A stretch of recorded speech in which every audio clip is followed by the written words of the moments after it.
Hello friends, स्वागत है आपका मेरे YouTube channel D pharm preparation में। आज हम बात करने वाले हैं फार्माकोलॉजी का एक और टॉपिक है जो है ग्लूकोमा, जो है आँख से रिलेटेड। तो आज हम बात करेंगे फुल ग्लूकोमा के बारे में कि क्या होता है ग्लूकोमा, ये किस टाइप की डिजीज़ है और जो भी pharmacological mechanism of action, symptom जो भी होंगे हम इस वीडियो में अच्छे से बात करने वाले हैं। तो सबसे पहले देखते हैं कि क्या होता है glaucoma. Glaucoma is a group of eye disorder characterised by damage of the optic nerve often due to elevated intraocular pressure IOP.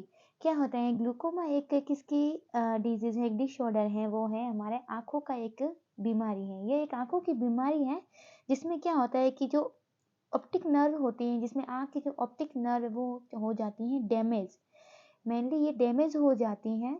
और देखो उसमें लिखा हुआ in pharmacology it is a manage primarily by medication that reduce IOP means intraocular pressure to prevent further optic nerve damage. इसमें क्या है, optic nerve damage हो जाती है और जो इंट्राओक्यूलर प्रेशर होता है हमारा आई का, आईओपी इंट्राओक्यूलर प्रेशर क्या हो जाता है हमें, मतलब ज़्यादा हो जाता है। ठीक है, और इसका इलाज नहीं होने पर यह एक डिजीज है, डिसऑर्डर है जो हमारे ब्लाइंडनेस का कारण भी बन सकती हैं अगर आपको टाइम पे ट्रीटमेंट नहीं मिला तो। ये होता है ग्लूकोमा। अब है टाइप्स ऑफ ग्लूकोमा। ठीक है, तो ऐसे बता देते हैं कि ग्लूकोमा एक क्या है कि progressive forms of optic nerve damage. इसमें ऑप्टिक नर्व डैमेज होना स्टार्ट हो जाती हैं। और क्या होता है कि ग्लूकोमा में जो इंट्राओक्यूलर प्रेशर है ना वो ज़्यादा हो जाता है। और होना कितना चाहिए वैसे 21 mmHg होता है, एक्चुअल में होता है 21 mmHg होता है। लेकिन इस डिसऑर्डर में हमारे इंट्राओक्यूलर प्रेशर 21 mmHg से क्या हो जाता है, ज़्यादा हो जाता है। In glaucoma, intraocular pressure is raised more than 21 mmHg. Okay. Now types of glaucoma. First है open angle glaucoma. The first one is the open angle glaucoma. Most common drainage angle is open but fluid drains slowly.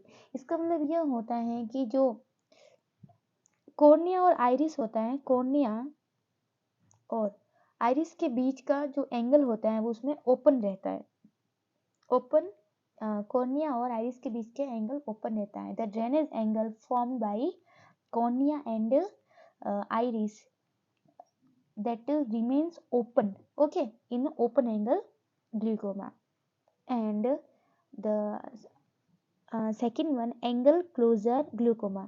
इसमें क्या होता है, drainage angle is blocked, rapid rise in IOP and medical emergency. इसमें medical emergency भी हो सकती है। और जो आईओपी क्या होता है, ज़्यादा बढ़ जाता है, इंट्राओक्यूलर प्रेशर ज़्यादा हो जाता है। और जो ड्रेनेज एंगल वो क्या होता है, ब्लॉक होता है, जो ओपन में ओपन होता है जबकि ड्रेनेज में ब्लॉक हो जाता है।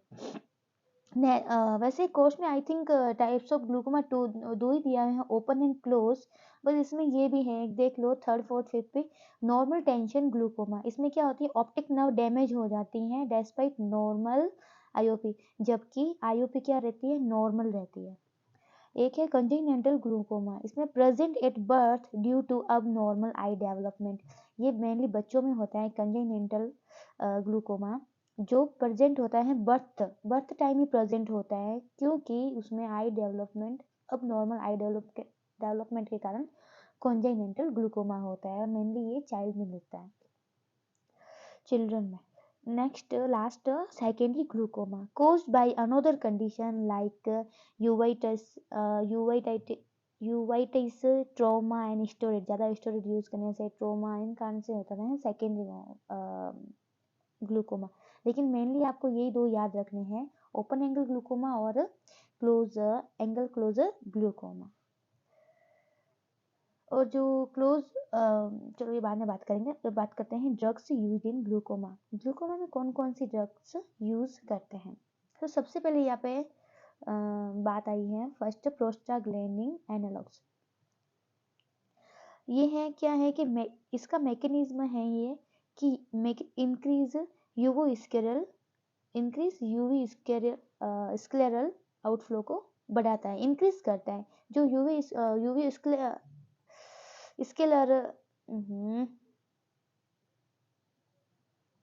यूवी स्केलर आउटफ्लो को बढ़ाता है। मतलब क्या होता है कि जो ये यूवीओ का मतलब होता है, जो हमारे आँख का जो बीच का भाग होता है, जैसे आइरिस होता है, ये होता है यूवीओ का मतलब। और स्क्लेरल में थी जो हमारे आँख के अंदर जो वाइट ये लेयर है ना, वाइट पार्ट, इसको बोलते हैं स्क्लेरल, ठीक है, स्क्लेरा भी बोल सकते हैं। तो ये यूवी स्क्लेरल आउटफ्लो को बढ़ाता है। मतलब कि यूवी स्क्लेरल पाथवे वह पाथवे हैं जिसके माध्यम से जो आँख का जो द्रव्य होता है, जैसे एक्वस ह्यूमर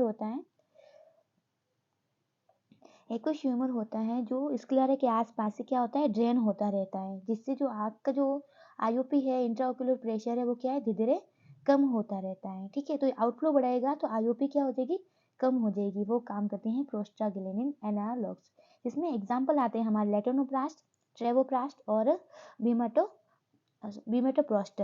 लेटोनोप्रोस्ट, ट्रेवोप्रोस्ट और बीमेटोप्रोस्ट ये आपके एग्जाम्पल रहेंगे प्रोस्टाग्लैंडिन एनालॉग्स के। और उसके कुछ साइड इफेक्ट भी हैं। इसमें रहेगा आइरिस पिगमेंटेशन, ये आपका इसका साइड इफेक्ट है, और आईलेस ग्रोथ, ये इसके दो रहेंगे इसके साइड इफेक्ट।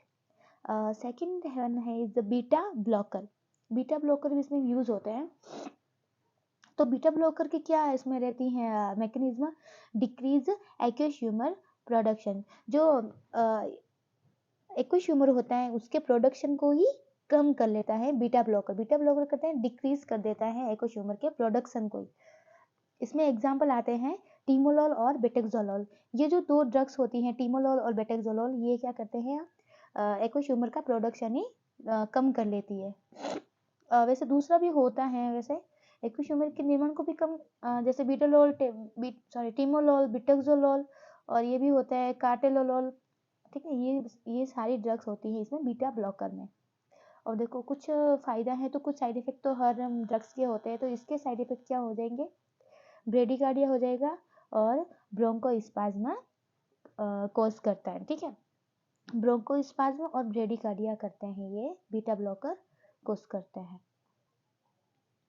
अगर फ्रेंड्स वीडियो में थोड़ा ऐसे डिस्टरबेंस हो रहा होगा तो थोड़ा मैनेज कर लेना, क्योंकि यहाँ मैं थोड़ा बेंगलोर में रहती हूँ और यहाँ पे थोड़ा मौसम बहुत ठंडा है, तो थोड़ा कोल्ड है मेरे को। सो इस चीज़ को थोड़ा मैनेज कर लेना, ठीक है। ओके, थर्ड वन है हमारा अल्फा 2 एड्रोजेनिक एगोनिस्ट। इसका मैकेनिज्म देखते हैं। जो अल्फा 2 एड्रोजेनिक एगोनिस्ट होते हैं, वो क्या करते हैं, ये करते हैं डिक्रीज एक्वस ह्यूमर प्रोडक्शन और इंक्रीज आउटफ्लो। ये जो है ना अल्फा 2 एगोनिस्ट, ये क्या करते हैं, एक्वस ह्यूमर के प्रोडक्शन को भी कम करते हैं, और एक्वस ह्यूमर को प्रोडक्शन कम करेंगे और उसके आउटफ्लो को इंक्रीज करेंगे। ओके, तो रहता है decrease aqueous humour production and increase outflow. बाकी अदर ड्रग्स क्या करी थी, देखो ये ओनली डिक्रीज करी थी एक्वस ह्यूमर प्रोडक्शन को। वेट, देखो जो बीटा ब्लॉकर है वो डिक्रीज करी थी एक्वस ह्यूमर के प्रोडक्शन को, करेक्ट। और जो प्रोस्टाग्लैंडिन क्या कहती थी, इंक्रीज यूवी स्क्लेरल आउटफ्लो को इंक्रीज करी थी। जबकि हमारे यहाँ जो अल्फा एड्रेनर्जिक एगोनिस्ट है वो डिक्रीज करी एक्वस ह्यूमर प्रोडक्शन और इंक्रीज आउटफ्लो, ये दोनों काम कर रही है। और इनके जो ड्रग्स का नाम है, एग्जांपल्स हैं ब्रिमोनिडिन एंड एप्राक्लोनिडिन। और इसके साइड इफेक्ट भी होते हैं। इसके साइड इफेक्ट हैं ड्राई माउथ और फैटिग्यू। अल्फा 2 एगोनिस्ट के रहेंगे ड्राई माउथ और फैटिग्यू रहेगा। जबकि बीटा ब्लॉकर का मैंने क्या बताया था, बीटा ब्लॉकर में बताया था मैंने ब्रोंकोस्पाज्मा और ब्रेडिकार्डिया कॉज करता है as a side effect. Okay, अब नेक्स्ट है carbonic anhydrase inhibitor, fourth number anhydric. इनका मैकेनिज्म क्या रहता है, inhibit enzyme to reduce aqueous humour formation. ये जो है एक्वस ह्यूमर फॉर्मेशन को ही रिड्यूस करते हैं, ये भी कार्बोनिक एनहाइड्रेज इनहिबिटर। और इसमें जो एग्जांपल रहेंगे एसिटाजोलामाइड, डोरजोलामाइड, और एक और है ब्रिंजोलामाइड। जो एसिटाजोलामाइड है जो ओरली लेते हैं, और डोरजोलामाइड लेते हैं वो लेते हैं टॉपिकल। ये डायरेक्ट आई में ये डायरेक्ट क्या बोलते हैं as a eye drop use करते हैं, और इसको ओरली लेते हैं, मीन्स टॉपिकली यूज करते हैं। और एक होता है ब्रिंजोलामाइड, और इसके भी कुछ साइड इफेक्ट हैं। ये करता है मेटाबॉलिक एसिडोसिस कर लेता है, और रीनल स्टोन्स इसके साइड इफेक्ट्स होते हैं। नेक्स्ट है मायोटिक्स। मायोटिक्स में क्या आएंगे, देखो ये कोलिनर्जिक एगोनिस्ट भी क्या होते हैं। मायोटिक्स में कोलिनर्जिक एगोनिस्ट मैकेनिज्म क्या रहेगा, ये इंक्रीज टर्बिकुलर आउटफ्लो, ये इंक्रीज करेंगे टर्बिकुलर आउटफ्लो को। और जिसमें एक ही एग्जांपल है मायोटिक का, ओनली पिलोकार्पिन। पिलोकार्पिन है जिसके भी कुछ साइड इफेक्ट है, धुंधला दिखेगा, ब्लड विजन हो जाएगा, ठीक है, और ब्रो एक होगा, जो ये ब्रो एक होने लग जाएंगे, ये हो जाएंगे इसके साइड इफेक्ट। जो ये इंक्रीज टर्बिकुलर होता है ना, इसका क्या होता है, जो आँख के अंदर, हमारी आंखों के अंदर जो एक्वस ह्यूमर होता है, उसको निकालने के लिए एक ट्रेबिकुलर मैसवर्क होता है, मतलब ट्रेबिकुलर जाली होती है, उसके माध्यम से होता है ना, ये एक्वस ह्यूमर को बाहर निकालता है, ठीक है, बाहर निकलता है वो। अगर बाहर नहीं निकलेगा, जो भी लिक्विड बन रहा है ये बाहर नहीं निकलेगा, तो क्या हो जाएगा, हमारा आई प्रेशर, इंट्राऑक्यूलर प्रेशर क्या हो जाएगा, इंक्रीज हो जाता है, बढ़ जाता है। और ट्रेबिकुलर आई फ्लो मतलब वो एक रास्ता होता है जिसमें ये जो होता है ना एक्वस ह्यूमर, वो एक एपीस्क्लेरल वेन के जरिए बाहर आ जाता है, उससे बाहर निकल जाता है। ये होता है हमारे मायोटिक पिलोकार्पिन ड्रग्स, ये मैकेनिज्म ऑफ एक्शन होता है। नेक्स्ट है रो काइनेस इनहिबिटर। रो काइनेस इनहिबिटर में है ये मैकेनिज्म, ये भी सेम है, इंक्रीज टर्बिकुलर मैसवर्क आउटफ्लो। मैंने अभी यही बताया था, मैसवर्क आउटफ्लो। जो ये मैसवर्क होता है ना, ये एक तरह से टर्बिकुलर जाली होती है, इसके माध्यम से जो एक्वस ह्यूमर ज़्यादा प्रेशर ना हो जाए हमारे आँख में, उससे वो उसको कम करके उसको आउटफ्लो को बढ़ा देता है, इंक्रीज कर देता है। जिसमें ये ड्रग्स आएगी, इसमें आएगी ये नेटासुडिल आएगी हमारे इसमें रो काइनेस इनहिबिटर में। इसका भी कुछ साइड इफेक्ट है, कंजक्टिवल हाइपरमिया हो जाता है, ये इसका हो जाएगा रो काइनेस इनहिबिटर का, मतलब नेटासुडिल का हो जाएगा साइड इफेक्ट। नेक्स्ट है ट्रीटमेंट स्ट्रेटजी। अब ट्रीटमेंट स्ट्रेटजी में लिया हुआ है कि फर्स्ट लाइन में ये है कि प्रोस्टाग्लैंडिन एनालॉग्स ले लो, जिसमें लेटोनोप्रास्ट आते हैं, ओके। बाद में अगर एक्यूट एंगल क्लोजर ग्लूकोमा है, तो pilocarpine, oral acetazolamide, IV mannitol, और या फिर लेजर या सर्जरी।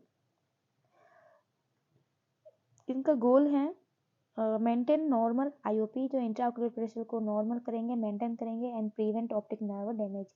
जो हमारे इसके कारण जो हमारा ऑप्टिक नर्व डैमेज हो जाती है, उसको क्या करेंगे, प्रिवेंट करेंगे, ठीक है, उसको पहले मतलब उसको डैमेज होने से बचा लेंगे।